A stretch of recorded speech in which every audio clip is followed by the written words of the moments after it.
2025. gadā kopā ar autoriem Inesi Dudarevu, Mairu Gribusti un Ediju Freimani esam uzsākuši darbu pie jaunas mācību grāmatas fizikā vidusskolas posmam, proti fizika 1 kursam.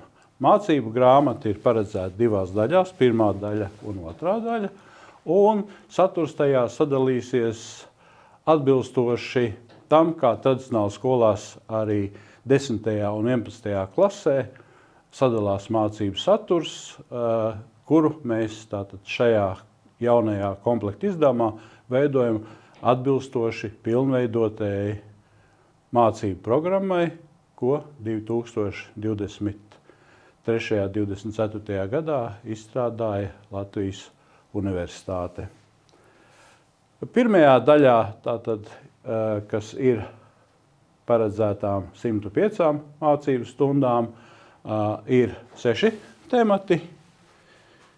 Ievads pētniecībā, vienmērīga un nemierīga kustība, vienmērīga pātrināta kustība, miedarbība un spēks, gravitācijas lauks un kustība, enerģija un darbs un mehāniskās svārstības un viļņi. Un savukārt otrajā daļā atlikušie 8 temati, kas tātad kopā 11. klasē ir paredzēti 140 mācību stundām. Ja pašlaik tas temats, pie kura mēs darbojamies, ir ievads pētniecībā un vienmērīga kustība, tad tajā mācību saturs grāmatā tiek veidots nepieciešamajām 17 mācību stundām, ieskaitot arī pārbaudes darbu, kuru līdzīgi pamatskolas saturam arī veidosim vidusskolas visiem tematiem.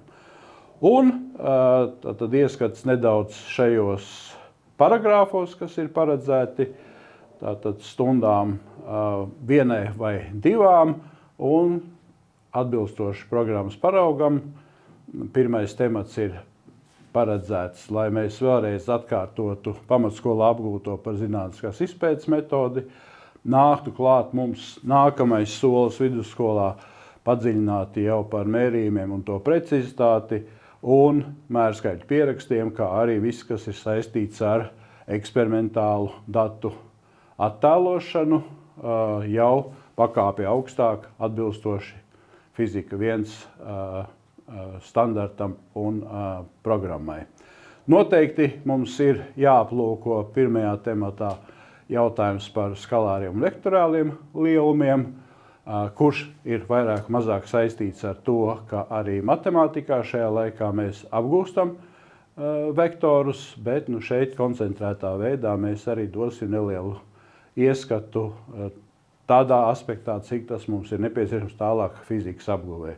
Un pirmā tematā tad kustība ātrums, kustības vienādojumi un kustības grafiki ir noslēdzošā sadaļa. Un nedaudz ieskatoties, kā tad grāmata tiek veidota, tad vienam no šiem manis iepriekš nosauktajiem paragrāfiem būs 3 vai 4 lapuses, kur sāksies gan ar mācīšanās mērķi šī konkrētā temata jēdzieniem, neliela atkārtojuma no pamatskolas, un šajā gadījumā mēs izejam cauri arī vienam konkrētam piemēram par zinātniskās izpētes metodi, arī attēlojot pamatsoļus.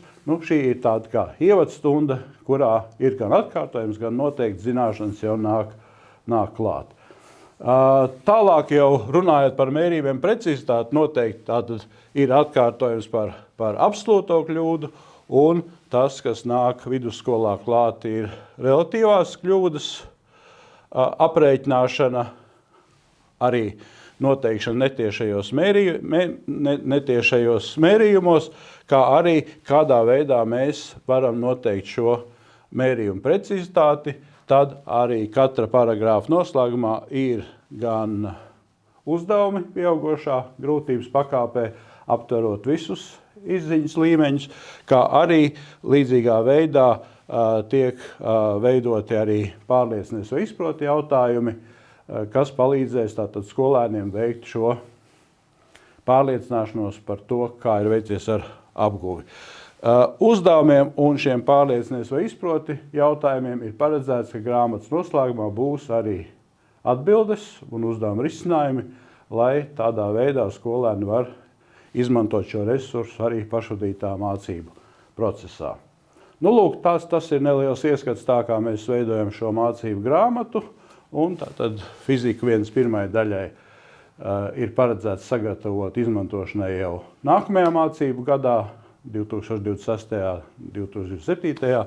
Nu, un attiecīgi fizika 1.2. daļu jau mācību gadu vēlāk. Mājaslapā būs ievietot arī ieskati šajās mācību grāmatās un priecāsimies, ja atsevišķi temats vai visus tematus kopumā izmantosiet aprobācijai, tad, kad tie būs pieejami, un sniegsiet mums atgrieznisko saiti par mācību grāmatas praktisko pielietojumu, lai sasniegtu skolēniem paredzamos rezultātus fizikas 1 optimālajā līmenī.